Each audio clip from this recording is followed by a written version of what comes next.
Baik, bismillahirrahmanirrahim. Assalamualaikum warahmatullahi wabarakatuh, teman-teman para biologi mania. Kali ini kita akan masuk ke suatu pokok bahasan yaitu tentang pelantai ya atau tumbuhan. Nah, kita akan bahas mulai dari struktur tumbuhan ya, dari struktur tumbuhan. Nah, itu tumbuhan itu punya beberapa ciri-ciri ya. Nah, kalau kita lihat basicnya atau dasarnya, tumbuhan itu sebenarnya adalah kingdom pelantai ya. Nah, kingdom pelantai dalam kerajaan makhluk hidup, yaitu masuk dalam kingdom pelantai. Kemudian ciri-ciri dari tumbuhan yaitu yang pertama itu dia multiseluler ya. Jadi tumbuhan itu punya tersusun atas banyak sel. Kemudian eukariotik seperti kita ketahui bahwa eukariotik ini adalah ketika membran memiliki selaput, ketika inti memiliki selaput atau membran. Kemudian tumbuhan pada umumnya itu memiliki klorofil ya, itu bisa melakukan proses fotosintesis atau istilahnya autotrof ya, karena mampu menghasilkan zat makanannya sendiri. Kemudian kita lihat dari kingdom pelantai ini, itu yang pertama terdiri dari beberapa jenis ya. Yang pertama itu Bryophyta atau lumut. Kemudian yang kedua terdiri dari Pterodophyta, tumbuhan paku, dan yang ketiga adalah Spermatophyta atau tumbuhan biji ya. Oke, baik. Selanjutnya kita masuk ke Bryophyta ya, atau biasa dikenal dengan istilah lumut ya. Nah, lumut ini itu punya beberapa ciri-ciri ya.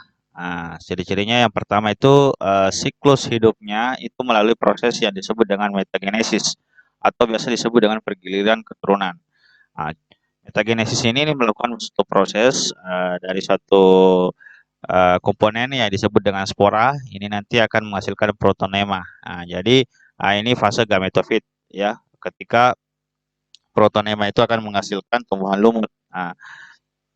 Jadi spora ini semacam alat perkembangbiakan secara vegetatif. Kemudian nanti akan menghasilkan tumbuhan lumut. Nanti pada fase gametofit atau fase generatif itu akan menghasilkan dua sel kelamin yang berbeda, yaitu archegonium dan antheridium. Di mana antheridium ini itu identik dengan sperma ya, seperti sel sperma pada hewan atau manusia, berarti ini adalah jantannya ya, sedangkan archegonium ini adalah sel ovum ya atau betina.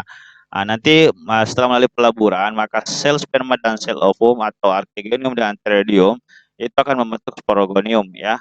Nah, inilah yang fase sporofit atau fase aseksual tanpa melalui fase peleburan. Nanti sporogonium ini uh, akan kembali akan berubah menjadi spora, sehingga itulah yang kemudian berlaku secara berulang-ulang. Kemudian ada penjelasan tentang bahwa Bryophyta ini atau lumut ini merupakan peralihan antara tumbuhan lumut, antara tumbuhan talus dan kormos ya. Kita lihat apa sebenarnya tumbuhan talus itu, atau biasa dikenal dengan istilah talophyta. Tumbuhan talus itu tidak punya daun, batang, dan akar sejati. Jadi dia peralihan ya. Sedangkan kormos atau biasa dikenal dengan istilah biologinya Cormophyta itu sudah punya daun, batang, dan akar sejati ya. Itu peralihannya. Sehingga tumbuhan lumut ini masuk ke dalam peralihan tumbuhan talus dan kormos. Lumut ini punya daun dan batang sejati, akar semu, rhizoid. Jadi non Tracheophyta. Jadi tumbuhan lumut ini sebenarnya dia punya batang dan daun, namun akarnya itu semu, rhizoid. Nanti kita lihat pada gambar. Kemudian dia termasuk tumbuhan non Tracheophyta, itu tumbuhan yang tidak memiliki jaringan pembuluh angkut seperti xilem dan phloem ya, kalian bisa kenal ya. Sehingga proses transportasi zat baik fotosintesis ataupun karena mineral itu melalui jaringan yang disebut dengan jaringan parenkim. Oke ya, kita lanjut ke tumbuhan paku ya. Baik, untuk tumbuhan paku kita lihat ini kan berbeda dengan lumut ya. Biasa kita kenal dengan istilah Pterodophyta ya. Apa ciri-ciri dari tumbuhan paku? Yang pertama adalah dia punya termasuk Cormophyta sejati ya. Sudah bisa dibedakan antara akar, batang, dan daun ya. Seperti itu. Kemudian dia juga termasuk Tracheophyta. Tadi saya sudah jelaskan bahwa Tracheophyta itu adalah tumbuhan yang sudah punya pembuluh angkut ya. Jadi dia sudah punya xilem dan phloem. Kemudian sama dengan lumut, tumbuhan paku juga ini mengalami proses yang disebut dengan metagenesis, ya. Oke, saya akan jelaskan tentang siklus hidup dari tumbuhan paku ya. Saya akan jelaskan siklus hidup dari tumbuhan paku. Tumbuhan paku atau Pteridophyta ini itu memiliki proses metagenesis ya, atau pergiliran keturunan.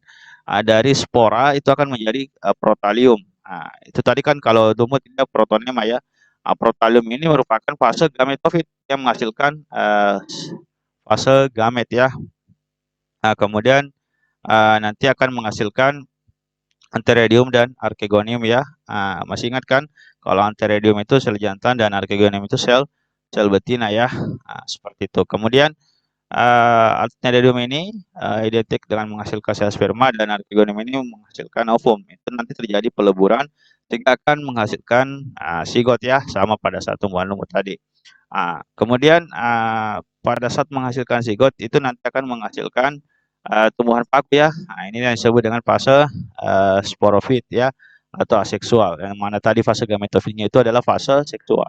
Jadi setelah menghasilkan zigot itu sudah fase sporofit. Dia akan menghasilkan secara vegetatif itu akan menghasilkan struktur yang disebut dengan sporangium. Sporangium ini nanti akan berubah menjadi spora juga. Inilah yang kemudian akan masuk lagi kembali ke fase gametofit atau fase seksual. Makanya ini adalah sebuah proses secara berulang-ulang ya, atau siklus hidup. Oke ya, untuk tumbuhan paku.